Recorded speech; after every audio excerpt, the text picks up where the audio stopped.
Hi friends, this is Venkatesh Devasani. ఈరోజు మనం discuss చేయబోతున్నటువంటి Indian సొసైటీకి సంబంధించి గత వీడియోలో మతం అనేటువంటి టాపిక్ గురించి డిస్కస్ చేయడం జరిగింది. దానికి సంబంధించి ఆ యొక్క మతానికి సంబంధించి కొనసాగింపుగా ఈ వీడియోనైతే చేయడం జరుగుతుంది. ఈ యొక్క వీడియోలో మొత్తం ప్రశ్నలు మతానికి సంబంధించి మనం ఇవి ఇండియన్ హిస్టరీకి సంబంధించిన ప్రశ్నలా ఉండడం జరుగుతుంది. కాబట్టి ఈ సొసైటీలో ఈ ఇండియన్ హిస్టరీ ఎక్కడిది అని మీరు డౌట్ పడాల్సిన అవసరం లేదు. సొసైటీకి సంబంధించి ఇండియన్ హిస్టరీకి సంబంధించినటువంటి ప్రశ్నలు అనేవి కూడా రావడం జరుగుతుంది. కాబట్టి ఈ మతం అనే టాపిక్లో మనం మొత్తం జైన మతం, బౌద్ధ మతం, హిందూ మతం, ఇస్లాం మతం ఇలాంటి మతాల గురించే మనం ఈ యొక్క వీడియోలో డిస్కస్ చేయబోతున్నాం. కాబట్టి మతం అనేది చాలా చాలా ఇంపార్టెంట్. అందులో భాగంగా ఈరోజు ప్రస్తుతం ఫస్ట్ ప్రశ్న చూడండి.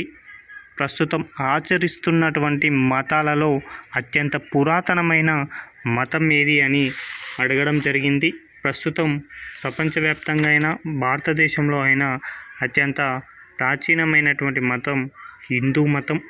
దీనినే సనాతన ధర్మం అని కూడా అనడం జరుగుతుంది. ప్రస్తుతం ఈ యొక్క మతానికి సంబంధించినటువంటి స్థాపకుడు ఎవరు అనేది ఏ గ్రంథంలో అయినా ఎక్కడా కూడా చెప్పలేదండి. ఫర్ ఎగ్జాంపుల్, వివిధ మతాలకు సంబంధించి స్థాపకులు ఉండడం జరిగింది, కానీ హిందూ మతాన్ని ఎవరు స్థాపించింది అనేది దానికి సంబంధించినటువంటి ఆధారాలు అయితే ఎక్కడ కూడా లేవు. ఫర్ ఎగ్జాంపుల్, జైన మతం అనుకోండి, దానిని ఋషభనాథుడు, అదే బౌద్ధ మతం అయితే గౌతమ బుద్ధుడు అని స్థాపకుల గురించి అయితే మనం చెప్పుకోవడానికి వారికి సంబంధించినటువంటి ఆధారాలు అయితే ఉండడం జరిగినాయి. కానీ హిందూ మతానికి సంబంధించి స్థాపకులు ఎవరు అనే దానిపైన నిర్దిష్టమైన ఆధారాలు అయితే లేవు. ఇదే అండి భారతదేశంలో ప్రస్తుతం ఆచరిస్తున్నటువంటి మతాలలో అత్యంత పురాతనమైన మతం. 12వ ప్రశ్న, వేదాలు మొత్తం ఎన్ని అని అడుగుతున్నాడు. వేదాలు మొత్తం 4 వేదాలు కలవండి. 1 ఋగ్వేదం, 2 యజుర్వేదం, 3 సామవేదం, 4 అథర్వణ వేదం. ఈ వేదాలకు సంబంధించి మనం పూర్తి డీటెయిల్స్ ఇండియన్ హిస్టరీలో తెలుసుకుందాం. అలాగే 108 ఉపనిషత్తులు కూడా కలవండి. అదేవిధంగా అరణ్యాలలో జీవించే మనుషులు వారి యొక్క వనప్రస్థాశ్రయం గురించి తెలియజేసేవి అరణ్యకాలు అని గుర్తుంచుకోండి. అదేవిధంగా 13వ ప్రశ్న, మొత్తం వేదాంగాలు ఎన్ని అని అడుగుతున్నాడు. ఇక్కడే అండి అభ్యర్థులు కన్ఫ్యూజ్ అయ్యే అవకాశం ఉంది. వేదాలంటేనేమో 4 వేదాలు, వేదాంగాలు అయితే మాత్రం 6 వేదాంగాలు అయితే కలవండి. అందులో 1 పాణిని రాసినటువంటి శబ్దశాస్త్రం, యస్కుడు రాసినటువంటి నిరుక్త, పాణిని యొక్క వ్యాకరణం, అదేవిధంగా పింగళుని యొక్క ఛందస్సు అనే గ్రంథం, గార్గుని యొక్క జ్యోతిష్యం, అల్వాయునుడి యొక్క కల్పం. ఇవండి 6 వేదాంగాలని గుర్తుంచుకోండి. ఇక 14వ ప్రశ్న, ఉపవేదాలు మొత్తం ఎన్ని అని అడుగుతున్నాడు. వేదాలు ఎన్ని అయితే ఉన్నాయో వాటికి సంబంధించినటువంటి కొనసాగింపుగానే ఉపవేదాలు అనేవి ఉండడం జరిగినాయి. మొత్తం ఉపవేదాలు వచ్చేసి 4 ఉపవేదాలు అయితే కలవండి. అందులో 1 ఋగ్వేదం నుండి ఆవిర్భవించినటువంటి ఆయుర్వేదం అని గుర్తుంచుకోండి. ఇది ఆయుర్వేదం అనేది ఆయుష్కు సంబంధించినటువంటి వివరాలను తెలిపే ఒక గ్రంథం అండి. అదేవిధంగా సామవేదం నుండి ఉద్భవించినదే గాంధర్వ వేదం. ఈ గాంధర్వ వేదం అనేది సంగీతం గురించి తెలియజేయడం జరుగుతుంది. అదే యజుర్వేదం నుండి ధనుర్వేదం అనేది ఉద్భవించడం జరిగింది. ఈ ధనుర్వేదం దేని గురించి తెలియజేస్తుంది అంటే విలువిద్యలకు సంబంధించినటువంటి అంశాల గురించి తెలియజేయడం జరుగుతుంది. అదేవిధంగా అథర్వణ వేదం నుండి ఉద్భవించినదే ఈ శిల్పవేదం. ఈ యొక్క శిల్పవేదం అనేది శిల్ప విద్యను బోధించే బోధన గురించి తెలియజేయడం జరుగుతున్నది. ఇదండి 15వ ప్రశ్న, ఉత్తర మీమాంస అనే గ్రంథాన్ని ఎవరు రాశారని అడుగుతున్నాడండి. ఉత్తర మీమాంస అనే గ్రంథాన్ని బాదరాయణుడు అనేటువంటి వ్యక్తి రాయడం జరిగింది. అదే పూర్వ మీమాంస అనేది జైమిని రాయడం జరిగింది. అదే న్యాయం యొక్క గ్రంథాన్ని రచించింది గౌతముడు. యోగా గురించి రాసినది పతాంజలి. అదేవిధంగా భౌతిక శాస్త్రానికి పునాది అయినటువంటి వైశేషితను రాసినది కణాదుడు అని గుర్తుంచుకోండి. నాస్తికవాదాన్ని గురించి తెలియజేసేటువంటి సంఖ్యాశాస్త్రం గురించి కపిలస్తుడు రాయడం జరిగిందండి. వీటికి సంబంధించి జతపరచండి అని గతంలో ఎగ్జామ్లో అడగడం జరిగింది కాబట్టి వీటిని కంపల్సరీగా గుర్తుపెట్టుకోండి. మరొక ప్రశ్న 16వ ప్రశ్న, చతుర్వర్ణ వ్యవస్థ గురించి ఏ వేదంలో తెలియజేయడం జరిగింది లేదా తెలుపబడిందని అడుగుతున్నాడు. ఈ యొక్క చతుర్వర్ణ వ్యవస్థ గురించి ఋగ్వేదంలో ఉన్నటువంటి 10వ ఖండమైనటువంటి పురుష సూక్తం అనేటువంటి గ్రంథంలో ఈ యొక్క చతుర్వర్ణ వ్యవస్థ గురించి అయితే తెలియజేయడం జరిగింది. ఇందులో భాగంగా తల నుండి బ్రాహ్మణులు జన్మించారని, తొడల నుండి వైశ్యులు జన్మించారని, భుజాల నుండి క్షత్రియులు జన్మించారని, పాదాల నుండి శూద్రులు జన్మించారని ఈ యొక్క పురుష సూక్తం అనే గ్రంథంలో అయితే వివరించడం జరిగింది. అదేవిధంగా మనకి వర్ణాశ్రమ ధర్మాలు అనేవి ఉండడం జరుగుతుందండి. హిందూ సామాజిక వ్యవస్థలో ప్రతి వ్యక్తి తన యొక్క జీవిత కాలంలో 4 దశలనైతే పాటించాలి. అందులో ఒకటి బ్రహ్మచార్యం, రెండోది గృహాశ్రమం, మూడోది వనప్రస్థాశ్రమం, నాలుగోది సన్యాసాశ్రమం అని గుర్తుంచుకోండి. ఈ బ్రహ్మచర్యంలో మనువు ప్రకారం అయితే పుట్టుకతోనే అందరూ శూద్రులుగానే పుట్టడం జరుగుతుంది. ఎవరైతే విద్యను అభ్యసిస్తారో వారు మరో జన్మను తీసుకున్నట్లుగా భావించి అప్పుడు వారు విద్య ద్వారా ద్విజులుగా మారే అవకాశం ఉంటుందని ఈ యొక్క బ్రహ్మచార్యంలో అయితే వివరించడం అయితే జరిగింది.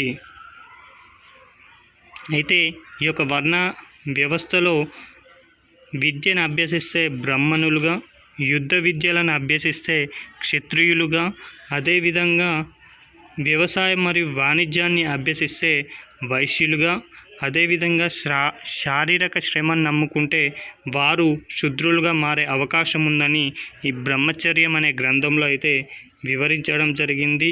అదే గృహాశ్రమంలో అయితే పంచమహాయజ్ఞాలు అయితే చేయవలసి ఉంటుంది. అది దైవయజ్ఞం, ఋషి యజ్ఞం, పితృయజ్ఞం, నరయజ్ఞం, భూతయజ్ఞం, ఇలా 5 రకాల యజ్ఞాలు అయితే చేయడం జరుగుతుంది. అదే వనప్రస్థాశ్రమంలో అయితే ఇది గృహాశ్రమం యొక్క చివరి దశలో అనగా వృద్ధాప్యం ప్రారంభమైన తర్వాత కుటుంబ జీవనాన్ని వదిలేసి అరణ్యాలకు వెళ్ళి సామాజిక సంబంధాలకు దూరంగా ఆధ్యాత్మిక జీవితం గడపడం గురించి ఈ వనప్రస్థాశ్రమం అనేది తెలియజేయడం జరుగుతుంది. ఇక సన్యాసాశ్రమం అంటే ఇదే అండి మనిషి యొక్క జీవితంలో చివరి దశ. ఈ దశలోనే మనిషి సర్వసంగ పరిత్యాగాన్ని చేసి దేశాటనం చేస్తూ సమాజ సంక్షేమం కోసం పాటుపడుతూ భిక్షాటన చేయడం జరుగుతుంది ఈ యొక్క సన్యాసాశ్రమంలో అని గుర్తుంచుకోండి. ఇక 17వ ప్రశ్న, ఏ మత గురువులను తీర్థాంకులు లేదా అరిహంతులు అని అనడం జరుగుతుంది లేదా పిలవడం జరుగుతుందని అడుగుతున్నాడు. అది జైన మత గురువులనే తీర్థాంకరులు అని పిలవడం జరుగుతుంది. అసలు తీర్థాంకరులు అనగా జీవితం అనే ఆగాధం దాటడానికి ఒక వారధిని కట్టించిన వారు అని అర్థమని గుర్తుంచుకోండి. ఇందులో 3 రకాల స్థాయిలు అయితే ఉంటాయండి. మొదటగా ఒక వ్యక్తి సాధు స్థాయిని అనుభవిస్తాడు. సాధు స్థాయి నుంచి ఉపాధ్యాయ స్థాయి నుంచి అర్హత స్థాయిని దాటిన తర్వాత అలాంటి వారిని తీర్థాంకులు అని పిలవడం జరుగుతుంది. ఈ యొక్క తీర్థాంకరులు అనేవారు జైన మతంలో 24 మంది ఉండడం జరిగిందండి. అందులో మొదటి వ్యక్తి వృషభనాథుడు కాగా 23వ వ్యక్తి పార్శ్వనాథుడు, 24వ వ్యక్తి మహావీరుడు అని గుర్తుంచుకోండి. అయితే పార్శ్వనాథుడు గురించి చెప్పుకోవాలి అంటే ఇతడు 4 సూత్రాలైతే తెలియజేశాడండి. అసత్య, అహింస, అస్తేయ, అపరిగ్రహ.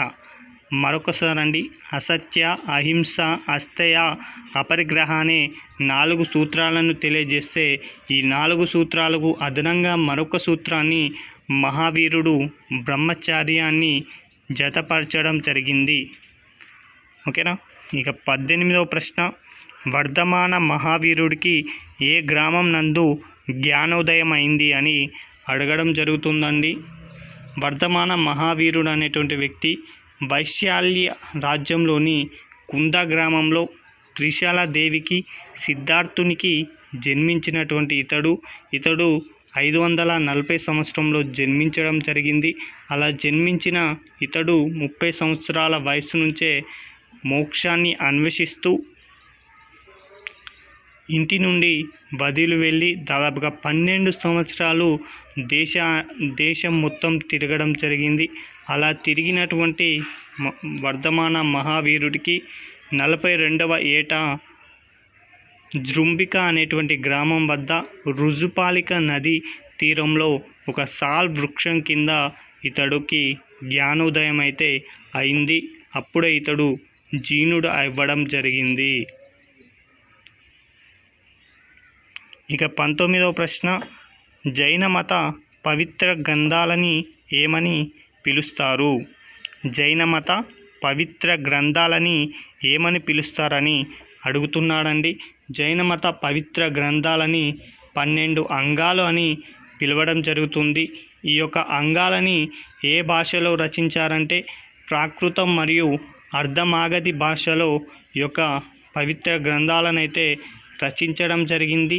అదే జైన సాహిత్యాన్ని అయితే ద్వాదశాంగాలని పిలవడం జరుగుతుంది. ఓకేనా. ఇందులో ఇక 20వ ప్రశ్న, మగధలో సంభవించినటువంటి 12 సంవత్సరాల వరుస కరువు కాటకాల గురించి వివరించిన గ్రంథం ఏది అని అడుగుతున్నాడు.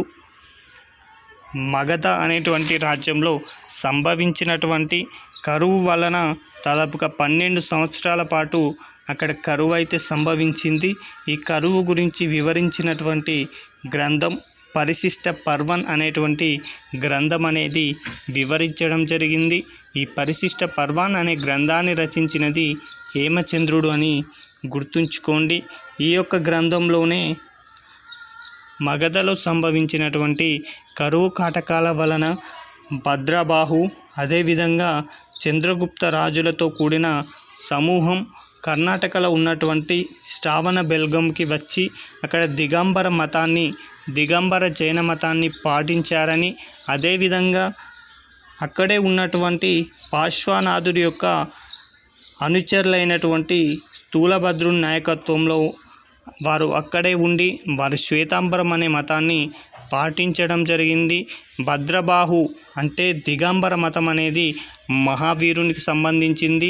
శ్వేతాంబర్లు అనేటువంటి మతం పార్శ్వనాథుడికి సంబంధించింది అని గుర్తుంచుకోండి. 21వ ప్రశ్న, బుద్ధుని యొక్క గుర్రం పేరేమిటి అని అడగడం జరిగిందండి. గతంలో కూడా ఈ ప్రశ్న అడిగారండి ఇండియన్ హిస్టరీకి సంబంధించి. బుద్ధుని యొక్క గుర్రం పేరు కంటక అని గుర్తుంచుకోండి. అదేవిధంగా బుద్ధుని యొక్క సారథిగా చెన్నా అనేటువంటి వ్యక్తి ఉండడం జరిగింది. బుద్ధుని యొక్క తల్లిదండ్రులుగా శుద్ధోధనుడు, మహామాయ ఉండడం జరిగింది. గౌతమ బుద్ధుడు BC 563 సంవత్సరంలో లుంబిని వనంలో జన్మించడం జరిగింది. అయితే అతని యొక్క సంరక్షణ బాధ్యతలు అతడి పెంపుడు తల్లి అయినటువంటి గౌతమి చూసుకోవడం జరిగింది. ఈ యొక్క గౌతమ బుద్ధుని యొక్క భార్యగా యశోధర, కుమారుడు రాహులుడు అనే వ్యక్తి ఉండడం జరిగింది అని గుర్తుంచుకోండి. 22వ ప్రశ్న, బుద్ధుడు కపిలవస్తు నగరంలో చూసిన దృశ్యాలను వరుస క్రమంలో పేర్కొనండి. గౌతమ బుద్ధుడు ఒకరోజు కపిలవస్తు నగర సందర్శనకు వెళ్ళినప్పుడు ఆ సమయంలో అతను ఒక 4 దృశ్యాలనైతే చూడడం జరిగింది. ఆ యొక్క దృశ్యాల వల్లనే అతడు ప్రేరేపితుడై అతడు ఇంటిని వదిలి జ్ఞానోదయ వేటకైతే అతడు వెళ్ళడం జరిగింది. అందులో భాగంగా కపిలవస్తు నగర సందర్శన సమయంలో గౌతమ బుద్ధుడు మొదటగా ఒక వయోవృద్ధుడు అనేటువంటి వ్యక్తిని చూశాడు. ఆ తదుపరి ఒక రోగిని చూడడం జరిగింది. ఆ తదుపరి అతడు చూసిన మరో సంఘటన ఒక శవాన్ని చూడడం జరిగింది. ఆ తదుపరి చివరిగా చూసింది ఒక సన్యాసిని చూడడం జరిగింది. ఇవండి గౌతమ బుద్ధుడి యొక్క సందర్శన సమయంలో అతడు కపిలవస్తు నగరంలో వీటిని చూసి జీవితంపై విరక్తి చెంది ఇంటి నుంచి నిష్క్రమించడం జరిగింది. దీనినే మహాభి నిష్క్రమణ అని అనడం జరుగుతుంది. ఇక 23వ ప్రశ్న, గౌతమ బుద్ధుని యొక్క గురువులు ఎవరు? గౌతమ బుద్ధునికి గురువులు వచ్చేసి ఇద్దరు గురువులు అయితే ఉండడం జరిగిందండి. ఒకరు వచ్చేసి అలరకామ, మరొకరు రుద్రకలు అని గుర్తుంచుకోండి. గౌతమ బుద్ధుని యొక్క గురువులు ఎవరు అంటే అలరకామ మరియు రుద్రకలు అని గుర్తుంచుకోండి. అదేవిధంగా గౌతమ బుద్ధునికి ఆహారాన్ని అందించినటువంటి మహిళ ఎవరు అని కూడా గతంలో ప్రశ్నలు అడిగారండి. సుజాత అనేటువంటి ఒక మహిళ గౌతమ బుద్ధునికి పాయసం మరియు ఆహారాన్ని అందించడం జరిగింది. ఇక 24వ ప్రశ్న, బుద్ధుడు తన యొక్క ధర్మచక్ర పరివర్తనాన్ని మొదట ఎక్కడ చేయడం జరిగింది? గౌతమ బుద్ధుడు జ్ఞానోదయాన్ని పొందిన తర్వాత మొదటిసారిగా సార్నాథ్లో ఉన్నటువంటి జింకల వనంలో తన యొక్క 5గురు శిష్యులకి తన యొక్క జ్ఞానాన్ని అయితే బోధించడం జరిగింది. దీనినే ధర్మచక్ర పరివర్తనం అని పిలవడం జరిగింది. ఇక 25వ ప్రశ్న, బుద్ధుడి యొక్క మహానిర్యాణం ఎక్కడ జరిగింది అని అడుగుతున్నాడు. మహానిర్యాణం అంటే మరణించడం అని గుర్తుంచుకోండి. బుద్ధుడు కూషి నగరంలో దగ్గర ఉన్నటువంటి బోధి వృక్షం కింద మరణించడం జరిగింది. దీనినే మహానిర్యాణం అని పిలవడం జరిగింది. మరొక ప్రశ్న, 26వ ప్రశ్న, బౌద్ధుల యొక్క ప్రార్థనా మందిరాలను ఏమని పిలవడం జరిగింది అని అడుగుతున్నాడండి. ఇది కూడా గతంలో ఎగ్జామ్ పాయింట్ ఆఫ్ వ్యూలో అడగడం జరిగింది. బౌద్ధుల యొక్క ప్రార్థనా మందిరాలని చైత్యాలు అని, అదేవిధంగా బౌద్ధ సన్యాసుల యొక్క విశ్రాంతి గృహాలని ఆరామాలని పిలవడం జరుగుతుంది. అదేవిధంగా బౌద్ధుల యొక్క బుద్ధుని శరీర అవయవాలపైన నిర్మించిన కట్టడాలనేమో స్తూపాలని పిలవడం జరుగుతుందండి. ఓకేనా? మరొకసారి చూడండి, బుద్ధుని శరీరాలపై నిర్మించిన కట్టడాలనేమో స్తూపాలని, బౌద్ధ మతం యొక్క బౌద్ధుల యొక్క ప్రార్థన మందిరాలనేమో చైత్యాలు అని, విశ్రాంతి గృహాలనేమో ఆరామాలని పిలవడం జరుగుతుంది. అదేవిధంగా హీనయానం అనే బౌద్ధ శాఖకి ప్రామాణిక గ్రంథం ఏది అని అడుగుతున్నాడు. అసలు హీనయానం అంటే ఏందో మనకు తెలియాలి. బౌద్ధ మతం నందు మనకి ప్రధానంగా హీనయానమని, మహాయానమని, వజ్రయానమని ఒక 3 ప్రధాన శాఖలు అయితే కలవండి. ఇందులో 2వ బౌద్ధ సంగీతిలో యొక్క బౌద్ధులు ఎవరైతే ఉంటారో వారిలో థేరవాదులుగా, మహాసాంఘికులుగా వీడిపోయారు. అదే తరువాత 4వ బౌద్ధ సంగీతిలో థేరవాదుల నుంచి హీనయాన బౌద్ధులుగా, మహాసాంఘికులు మహాయాన బౌద్ధులుగా మారడం జరిగిందండి. ఒకసారి చూడండి, 2వ బౌద్ధ సంగీతిలో బౌద్ధంలో ఉన్నటువంటి థేరవాదులు మరియు మహాసాంఘికులుగా ఎవరైతే బౌద్ధులు ఉంటారో అలా వీడిపోయిన తర్వాత 4వ బౌద్ధ సంగీతిలో థేరవాదుల నుంచి హీనయాన బౌద్ధులు, మహాసాంఘికుల నుంచి మహాయాన బౌద్ధులు ఏర్పడడం జరిగింది. అందులో భాగంగానే ఏర్పడినటువంటి మతం హీనయాన శాఖ గురించి మనం డిస్కస్ చేసుకుంటున్నాం. హీనయానం అనగా ఫస్ట్ చిన్న వాహనం అని అర్థం. అలాంటి హీనయానానికి ప్రామాణిక గ్రంథం విశుద్ధి మాగ. ఈ యొక్క గ్రంథాన్ని బుద్ధఘోషుడు అనేటువంటి వ్యక్తి రాయడం జరిగింది. అసలు హీనయానం గురించి ఎందుకు ఏర్పడ్డది అంటే సనాతనవాదులు మతంలో వస్తున్న మార్పులను వీరు తీవ్రంగా వ్యతిరేకించడం జరిగింది. 28వ ప్రశ్న, మహాయానం అనే బౌద్ధ శాఖకి ప్రామాణిక గ్రంథం ఏది అని అడుగుతున్నాడండి. మహాయానానికి ప్రామాణిక గ్రంథం ఆచార్య నాగార్జున రాసినటువంటి ప్రజ్ఞాపారమిత గ్రంథం అని గుర్తుంచుకోండి. మహాయానం అంటే పెద్ద వాహనం అని గుర్తుంచుకోండి. వీరు మహాయానం ఎందుకు రావడం జరిగింది అంటే వీరు సమాజంలో వస్తున్నటువంటి మార్పులకు అనుగుణంగా మతంలో కూడా వీరు మార్పులను ఆహ్వానించడం జరిగింది. వీరు బుద్ధుడే దేవుడు విగ్రహారాధనను కూడా పాటించేవారు. అదే హీనయానులైతే విగ్రహారాధనకు వ్యతిరేకులుగా ఉండడం జరిగింది. ఇక 29వ ప్రశ్న, ఇస్లాం మత స్థాపకుడు ఎవరు అని అడుగుతున్నాడు. ఇస్లాం మత స్థాపకుడు మహమ్మద్ ప్రవక్త. మహమ్మద్ ప్రవక్త క్రీస్తు శకం 570 సంవత్సరంలో సౌదీ అరేబియాలో ఉన్నటువంటి మక్కా నగరంలో జన్మించడం జరిగింది. ఇతని యొక్క సంరక్షణ బాధ్యతలను అబు తాలిబ్ అనేటువంటి వ్యక్తి యొక్క సంరక్షణలో ఇతను పెరగడం జరిగింది.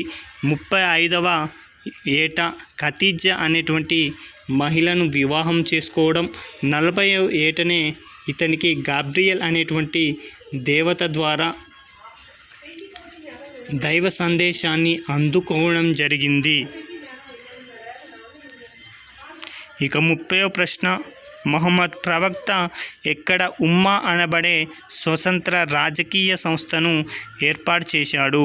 మహమ్మద్ ప్రవక్త ఎక్కడ ఉమ్మా అనబడే స్వతంత్ర రాజకీయ సంస్థను ఏర్పాటు చేశారు అంటే మదీనాలో మహమ్మద్ ప్రవక్తకు లభించిన ఆదరణతో ఉమ్మా అనబడే ఒక స్వతంత్ర రాజకీయ సంస్థనైతే ఏర్పాటు చేయడం జరిగింది.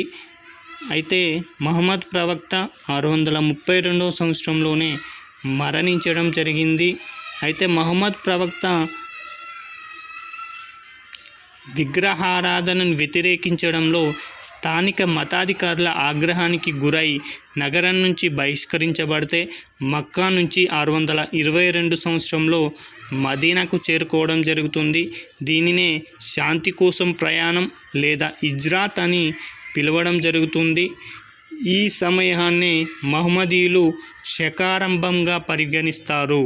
ఓకేనా, శకారంభంగా పరిగణిస్తారు. దీనిని హిజ్రా శకం అని కూడా పిలవడం జరుగుతుంది. ఇవండి ఈ రోజుకు సంబంధించినటువంటి ఇంపార్టెంట్. ఇంకొక చిన్న వీడియో అయిపోతే మతానికి సంబంధించినటువంటి టాపిక్ అయిపోతుంది.